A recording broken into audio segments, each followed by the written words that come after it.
In a repeat performance of what transpired a year ago on the road, the Iowa football team survived a 60-minute battle Saturday with Minnesota to earn a 17-10 win at Kinnick Stadium that wasn't decided until Anthony Nilsson dropped Golden Gophers quarterback Demry Croft for a 2-yard loss on a 4th and 5 play with 56 seconds remaining. The sack was the fourth of the day for a Hawkeye defense that broke up 7 passes, intercepted an 8th and recorded 7 tackles for a loss. "We fight until the end. You have to," Nelson said. "That's just the way it works. We knew that we had to bring our best on defense. We knew it was going to be a battle." And when it was over, the Hawkeyes presented the game ball to Director of Athletics Gary Barta, who is waging his own battle with prostate cancer. Quick scoring drives to open each half, both a rarity for the Hawkeyes this season, led to the only 2 touchdowns Iowa needed to retain possession of the Floyd of Rosedale Trophy for the 3rd straight year and the 13th time in the last 17 meetings between the teams. "We're not the greatest team right now, but our guys have kept a good attitude," Coach Kirk Ferentz said. "The biggest thing is that the guys fought for all 60 minutes. That's Big Ten football." Iowa never trailed after it went to the air early to position itself to score the only points of a first half dominated by defense. Quarterback Nate Stanley connected with T.J. Hawkinson and Nick Easley on passes of 22 and 25 yards on the first 2 snaps of the game, opening a quick 5-play, 80-yard scoring drive. The sophomore hit all 3 passes he attempted on the drive, which ended when Akrum Wadley shook off the Golden Gophers' Duke Mickey and raced 12 yards into the end zone. "It seemed easy. It seemed smooth, but it never is like that," said Wadley, who led the Hawkeyes with 70 yards on 16 carries and benefited from the return of James Butler. "Big Ten defenses, they aren't going to let you do anything easy."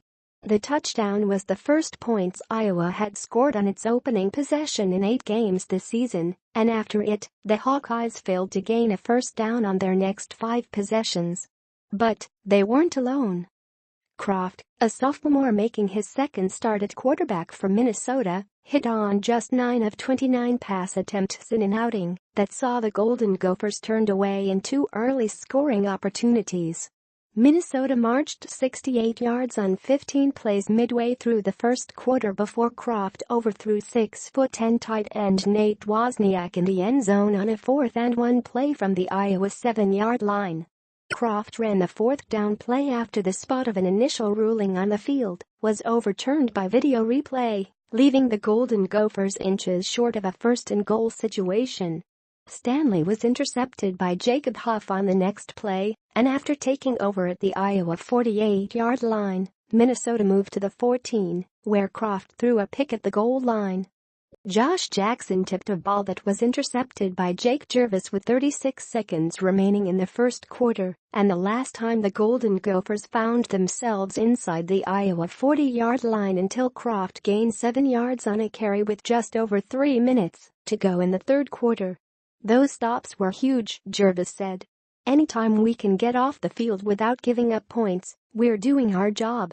They tested us, and while we've got some things to work on next week, we did a decent job."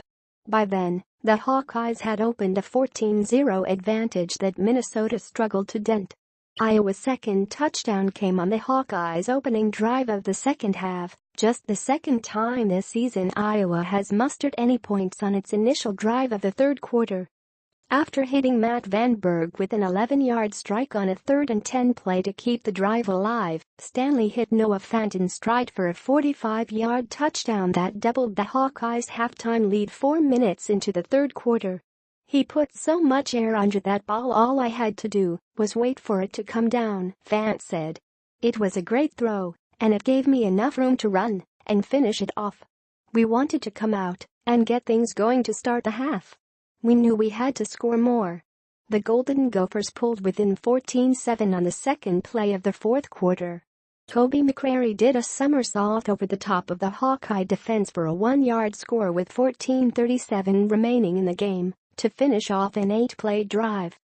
His score came after Croft hit McCrary and Wozniak with passes of 13 and 10 yards, to move the ball to the Iowa 4-yard line as the third quarter ended. "We knew it was going to be a four-quarter fight," defensive tackle Cedric Lattimore said. "We had to go the distance." The teams traded fourth-quarter field goals, Miguel Ricino's hitting from 32 yards for Iowa and Emmett Carpenter answering with a 33-yard kick for Minnesota to keep the Golden Gophers within one score, 17-10, with 4:28 to play. Iowa, 5-3, 2-2 Big Ten, worked the clock, but ultimately had to put the ball back in Minnesota's hands with 1:21 remaining on the Hawkeyes' ninth punt of the game.